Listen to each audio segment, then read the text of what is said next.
Yes. All right. Okay. Thank you guys so much for joining us this afternoon. We're going to be talking about the value of inclusive engineering teams. Before we launch in, I just wanted to do a quick introduction to frame the discussion.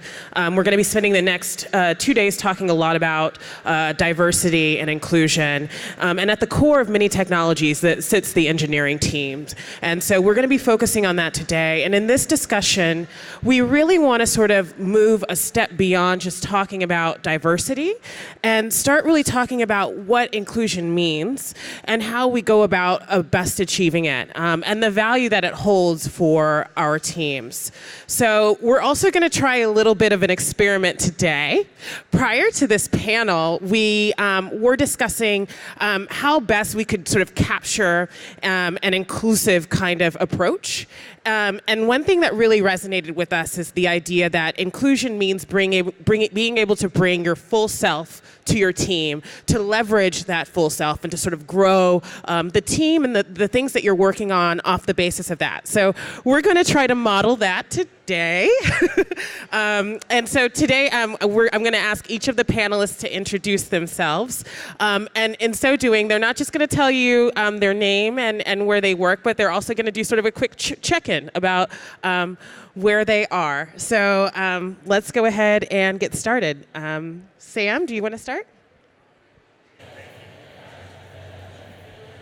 Can you hear me now? Great. Hello, everyone. My name's Sam Sepah.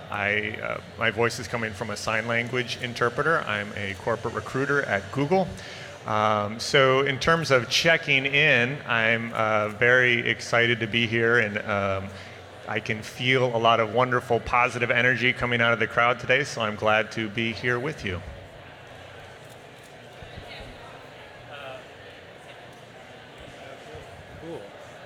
My name is Makinde Adeagbo. I'm the founder and CEO of DevColor, an organization working to maximize the impact of black software engineers.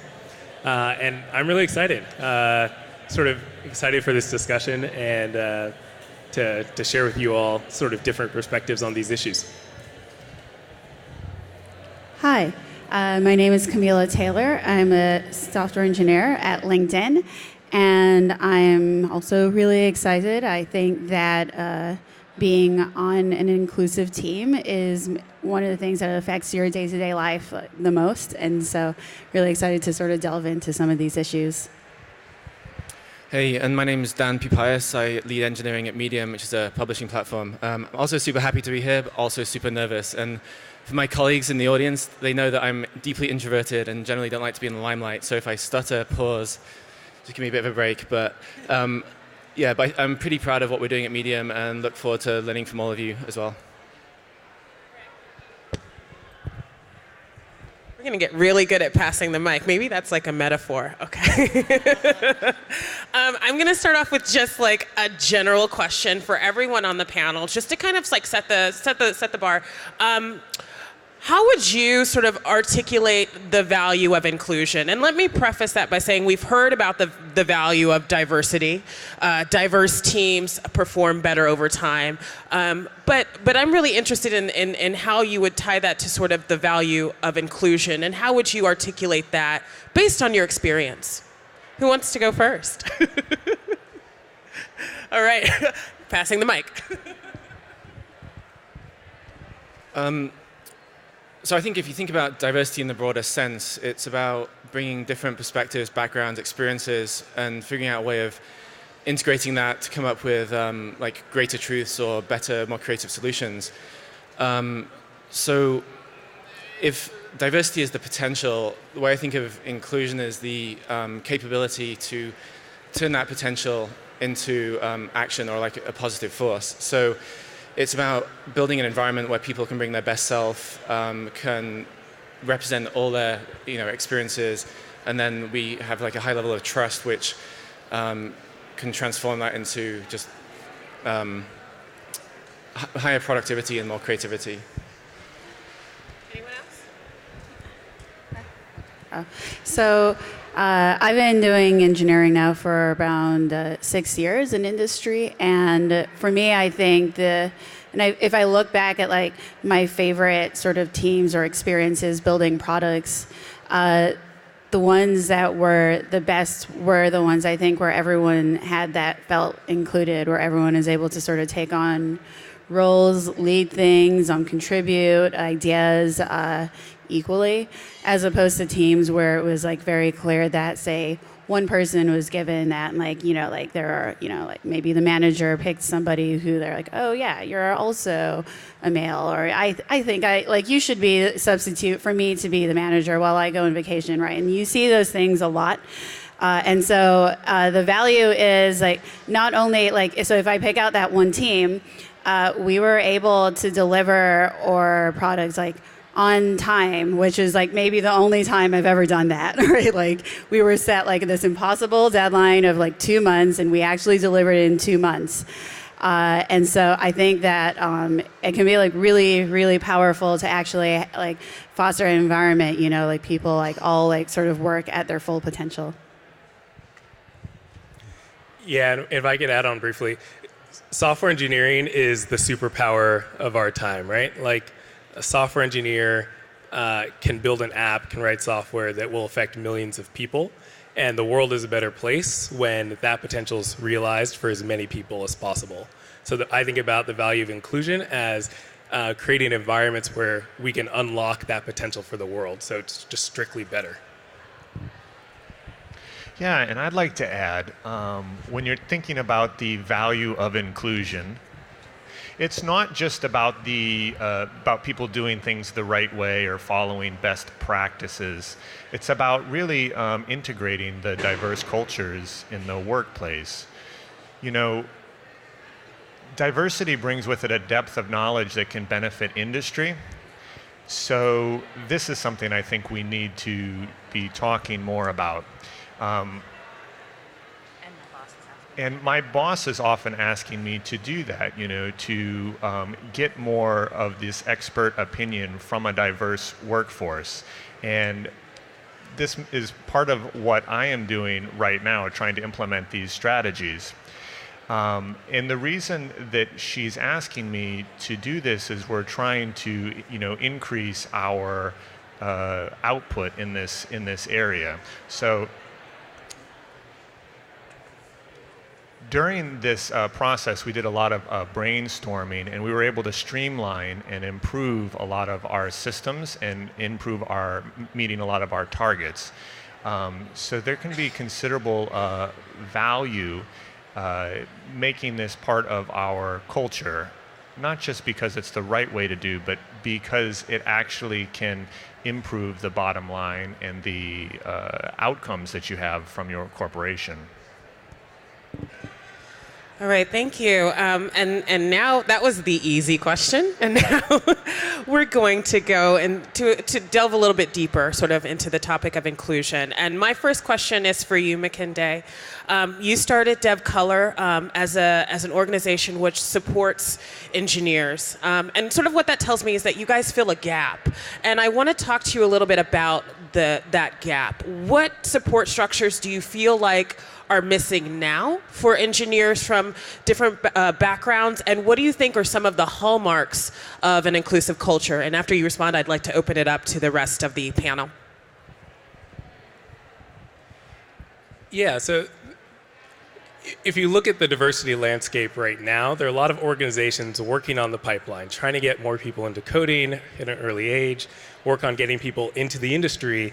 Then there's this big drop-off that once you arrive as a software engineer industry, you're likely going to be the only black engineer on your team, or maybe even in your whole company, right? And that means that you lack sort of the implicit support that a lot of other people take for granted. And that leads to having a weaker network, not understanding how to progress your career. So the way DevColor approaches that is to say that the solution to that problem actually starts with us. There are black engineers out here in Silicon Valley and around the country, and we try to bring people together to help one another close those gaps. So I might not have a strong network, but that other black engineer, that other company does. He might not know, or she might not know how to navigate their career, but I do. So I think there's a lot of knowledge and experience and wisdom in our community that we need to share with ourselves. Anyone else? Yeah, and if I could also add, you're right, there are some gaps. I encourage a lot of my colleagues and the people in the diversity management program at IBM to hook up with mentors. You know, mentorship isn't just about moving up the corporate ladder. Sometimes it can be about working with someone from a diverse background or a disadvantaged background even that can help you learn about the kind of tools and resources that you need to pursue your goals within the company. So I always encourage people to get an ally to help them navigate their career, even if it's not a formal situation. In addition, sometimes to a mentor who can help focus more sometimes on the technical or non-technical aspects of the job. So the actual technical work you do and the leadership navigation part are two different things. So sometimes you need more than one kind of mentor or ally. During my career, I've had maybe 4 different people who have really helped me move through the workforce in a number of different ways. So that's part about closing the gap is getting those types of mentors and people and allies in your life. So I just want to sort of press all of you a little bit on that, because I'm hearing a couple of different things. Makinde, I'm hearing you say we're helping people support themselves, right? We're helping Black engineers support themselves.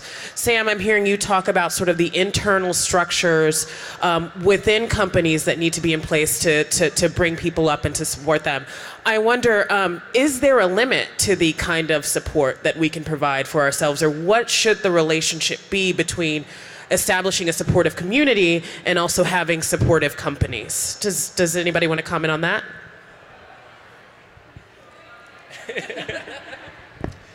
Sure. I think both are necessary and useful. That's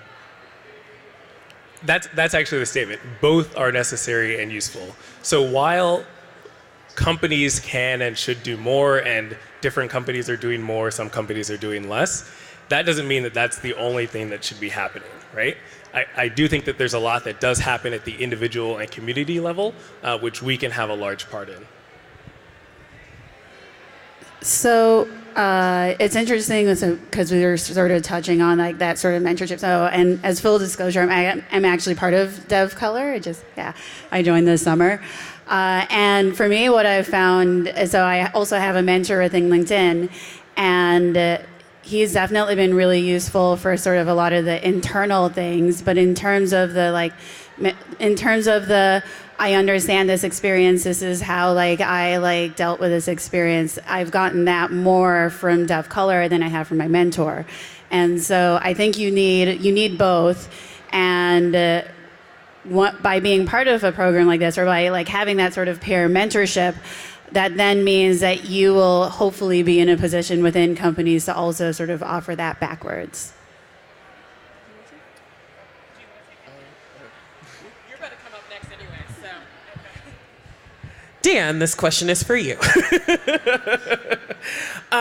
One of the things that I hear frequently in my work from even the most experienced engineers is that they don't know what the pathway to leadership looks like, right? And so in these diversity initiatives, we're starting to see companies bringing in a lot of people of color, people from underrepresented groups, sort of in at the entry level role, right? And you don't necessarily see that reflected in the leadership. And since you are the head of engineering at LinkedIn, I want to know if you can sort of peel back the veil for us a little bit and kind of talk about the pathway towards leadership, the impediments that perhaps arise for people coming from underrepresented backgrounds, and how those can best be addressed in the company context.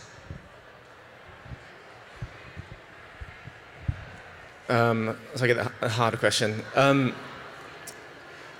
think, first off, I want to say I don't think we have fully figured this out yet, and we're working on it and we're aware of it, but I think awareness is the starting point, and with awareness you can start to create change. So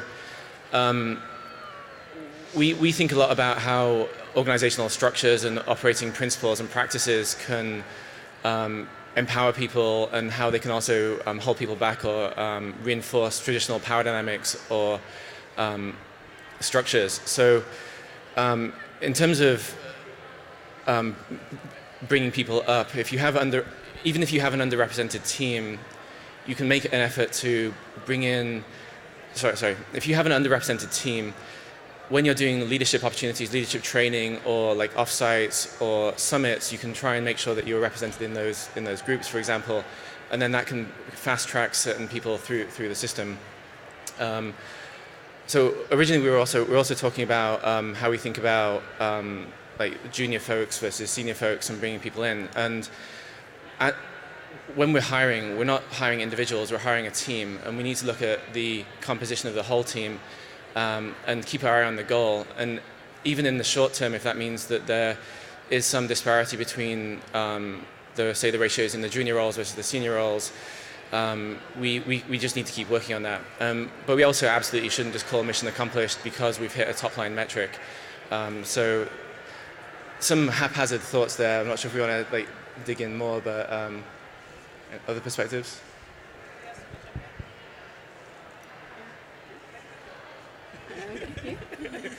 We'll pass it back. I think that's great. I also wonder, and I'm going to press the panel again, when we think about sort of what leadership looks like, I think in Silicon Valley, particularly in tech, sometimes we get a cult of personalities like around certain CEOs or things like that. And I was wondering, how do you think that it affects the dynamic of inclusion within companies when we see leaders that look a certain way or act a certain way, and that behavior becomes something that to be modeled? Does he make it? Yeah, the quick story I would tell around that is I'm a CEO, first-time CEO. I'll admit I don't know what I'm doing. I have a blog post about that. But one thing I hear a lot talking to VCs is the best CEOs have XYZ attributes, which is great. But I'm like, wait, I don't have Y or Z. Does that mean I can't start a company? And they're like, well, you're not going to be the best CEO. And I think that's something that gets repeated a lot in the industry. And one thing I've started sharing back with people is to realize the impact that has. Like, even when I hear something like that, I question, can I do this, right? So it's one of these things where the things that people say can affect who even tries to make an attempt at leadership. So I just encourage people to be really thoughtful and talk to people about the impact that their message might have on who enters the top of the funnel. Yeah, I think we get into a dangerous pattern of almost hero worship around certain archetypes of leaders and CEOs, and I think that ends up being really, really dangerous.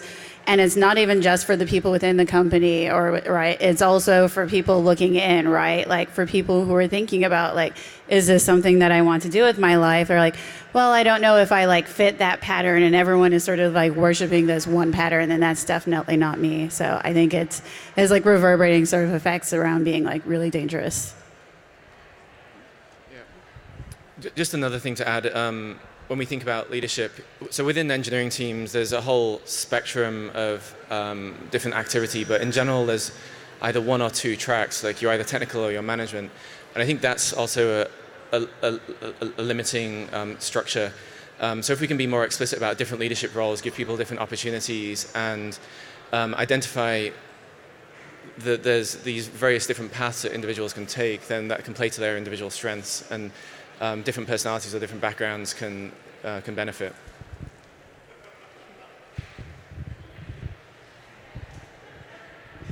Okay. So to take a different track, we've talked about leadership, we've talked about mentorship a little bit, and to me, I think sometimes when we think about growing talent, we need to talk about attrition, right? I think that's where we lose a lot of people, a lot of the underrepresented talent that we manage to get in the door. So Camilla, this question is for you. You're working on a book for women in STEM and who want to get into STEM. And so I want to start with you and ask that personal question. Was there ever a moment where you thought about leaving the field? And if so, what motivated you to stay? And what advice would you give others? And then I'd love to open this up to the panel as well. Yeah, thanks. So there was definitely that moment where I sort of finally understood that statistic around attrition. And it was around the time when I first started to realize that like people were getting promoted around me and were like going further in their career, and I was feeling stuck. And then sort of on top of that, I realized that I was like, oh, well, I've actually delivered some of the things. I like mentored others like to say, deliver this feature. And they got promoted just for like implementing that feature. I was like, well, I don't understand. Like, how did I just like mentor this person through this, deliver similar features, and they got a promotion and I didn't? And so I sort of brought it up. And after like really pushing around, like I'm really deeply unhappy around this, they were like, okay, well, we'll collect peer feedback and get back to you. And so they collected, and then so as context around this, earlier in the year, I had been told at the beginning of the year, like, oh, you're doing pretty well, but we feel like you're not really, we're not hearing your opinion enough, you're not like contributing like that sort of thing enough, like we need to see like more like leadership from you. And so that was, say, the January. This is now in like July, and I get the peer feedback, and they're like, oh, people really love working with you. You always have a smile. You're really easy to get help from, but sometimes you feel like maybe you're a little bit too opinionated, and like it can be really difficult. Like you don't want to like give in with your opinion. And I was like, huh. Interesting. Just 6 months ago, you told me that I was not offering my opinion enough, and now apparently I'm being too opinionated. And so that was a really hard moment where I was, I was like really sort of devastated around this like harsh, this like really like feedback around this, and I was like, well, I don't understand, like there was that one time where we were like debating over architecture, but I feel like I gave way a lot, actually, and there were other people in the room who had called me saying, oh, I feel so depressed about this, like what, like I'm like really like frustrated that they're micromanaging us over this, and I was like, don't worry, it'll be okay, like we'll figure out a compromise. And so then sort of get that like thrown back at me that like actually like it was really difficult, and like maybe when you're offering your opinion, if you don't agree with it, you should let them know that like it's okay, I'm okay with this decision, it's fine. It's like, really? Like, is that a thing? Like I need to like hold everybody's hand every time we have like a disagreement over something? And so I messaged one of my friends in tech, and she's also an engineer, and I was like, for the first time, I really understand why people leave this field. Like, this is, for the first time, I've like tried to like exert some amount of leadership, and I've like been immediately sort of penalized for it. And she was like, oh, this is the saddest thing I've heard. So I'm really stubborn, and I sort of deflected it off, and I said, well, this like piece of feedback does not like seem to like go with like all of the rest of the feedback.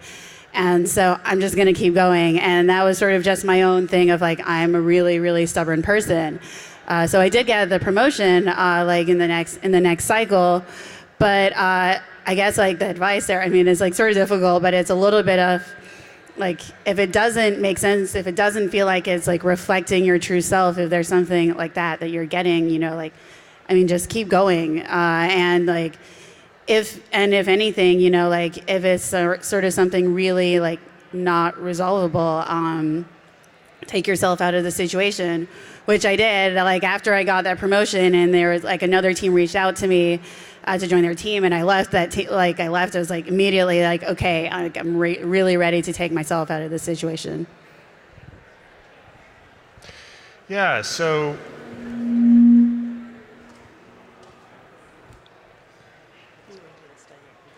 we did a study at Google. We had a group of engineers, and we were looking at culture and the getting people recommended for promotion. And one of the things you mentioned about getting that feedback, is the employee ready to move up or get promoted? So what we found in our study that when we had two different groups of people. Some were self-nominated and others were nominated by their peers. So the self-nominated people were more of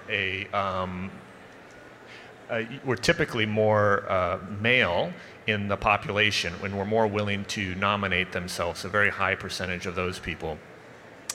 We noticed that a lot of the people, the female workers in our organization, were not doing as high a percentage of self-nominating.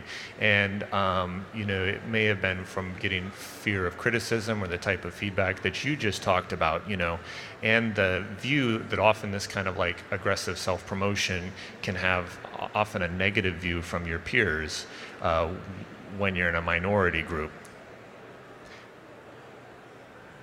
And we also, what we tried to do was to encourage more women to take that leap of faith and do the self-nominating procedure. And we noticed once we got a higher percentage of women actually doing this, they were getting more promotions. But it took that effort. It's tough because the corporate culture and sometimes our personal cultures can collide, whether or not I feel like this is something that I would do out of my own, who I am, as opposed to what we expect from the corporation. It can be two different things, even though I may be qualified to get that type of promotion. So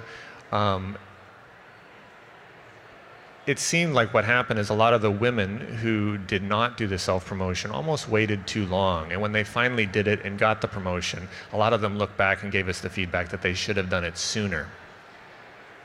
So that's one thing I wanted to share from our experience. I think that's really interesting. I want to just sort of give the rest of the panel a chance to respond with the attrition question before moving on. Did anybody else want to add to that? Yeah. So I think there's like an irony here that we have all these product development organizations who are focusing on funnels and retention rates and acquisition, and then they're not using the same principles within their own organization. So they're looking at their teams and thinking, oh well, the funnel's not open enough, but they're not paying attention to the retention. So I think we should just take a look at ourselves and look at the tools and the skills that we already have from our primary disciplines and how can we apply them to some of these problems. And with this, I think the first step is starting to measure what you want to change, and again, that leads to the awareness.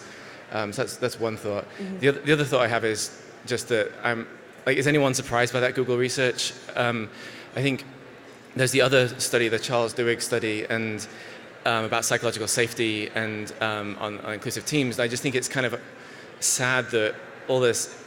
I mean, it's super intuitive, and people have known about these concepts for quite a while, but it's only when Google does large-scale studies and presents some numbers that we start paying attention to it.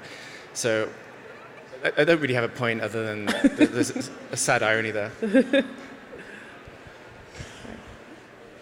Yeah, I'll add on really quickly that look, I don't know all the answers for what companies can do, but from my own personal experience, I'm a software engineer trained at MIT, and within my first few months at my first software engineering job, I thought about leaving because I was in such a tough spot. I'd gotten a really aggressive code review and I wasn't sure that I could cut it. And after proving myself and getting more confident, okay, that imposter syndrome was pushed to the side.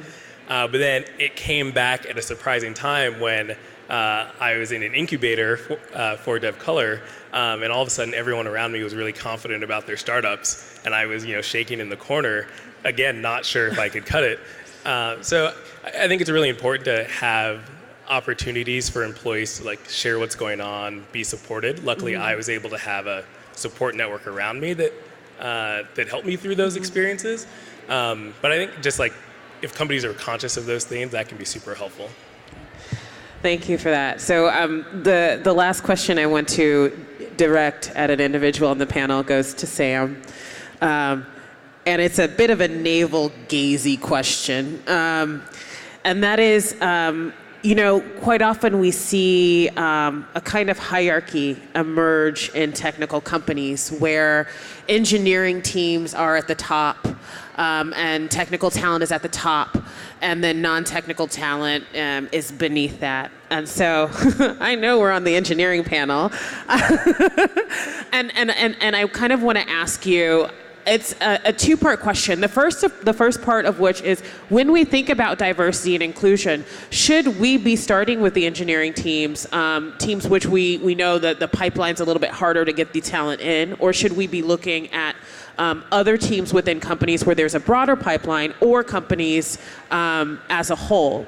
And is there a danger when we focus on engineering and getting people of color in engineering or in other roles that we inadvertently reinforce certain hierarchies? So, an easy one for you, Sam. What are your thoughts on that? That is a really good question. And there's no magic formula to answer this type of question. There's a lot of different factors. It really depends on the organization itself, philosophy, and culture. But I think the point is that all organizations should be working on a couple things in parallel. For example, with a tech company, you have a very strongly engineered engineering culture, but they're trying to deliver products for a very diverse community. And that engineering team should reflect the diverse community of the population that is buying the product from them. At the same time, the executive team, they need to have a diverse group of people who can reflect, the overall community as well, and and draw on people from a variety of different backgrounds, and have an infrastructure to get them there. So I think you need to look at both things, both the engineering track and the executive track. All right, anyone else want to reply to that? Okay.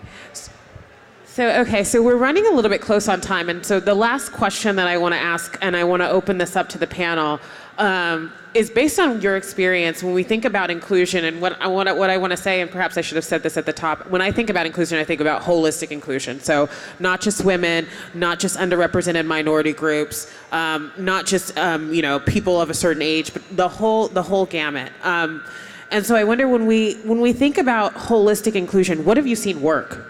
What works? Give us a tip. I have the microphone. I don't know. There are a lot of small things. One thing I've seen work pretty well is identifying people that you underrepresented people or women, and asking them for referrals, even if they interviewed at your company, even if you didn't give them an offer. I've personally been asked that and personally referred someone who ended up working at the company.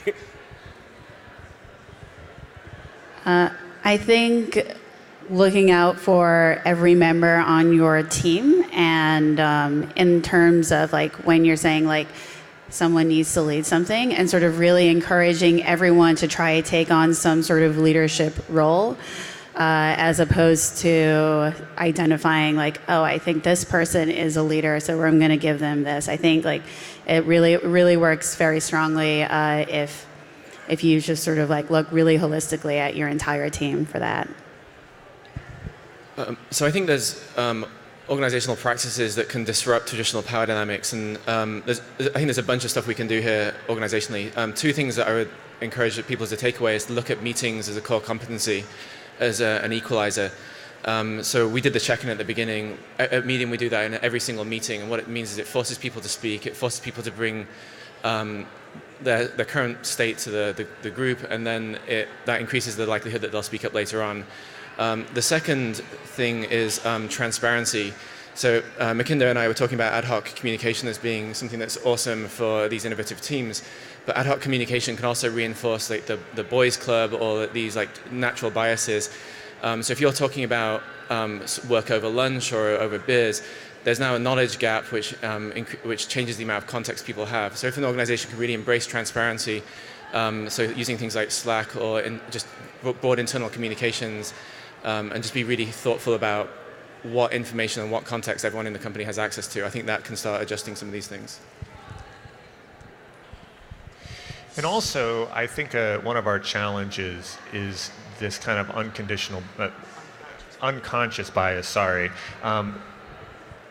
And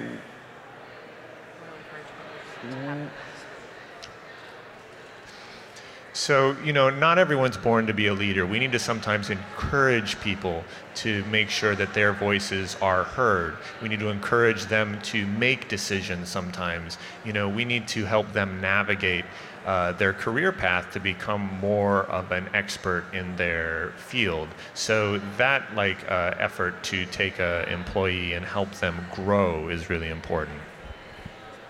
All right, thank you so much. I think we're through with the time. Yes, I'm getting that signal that we are through with the time. Hopefully some of us will be available after the panel to answer any questions that you may have. Thank you so much for staying here with us and listening. Have a great session.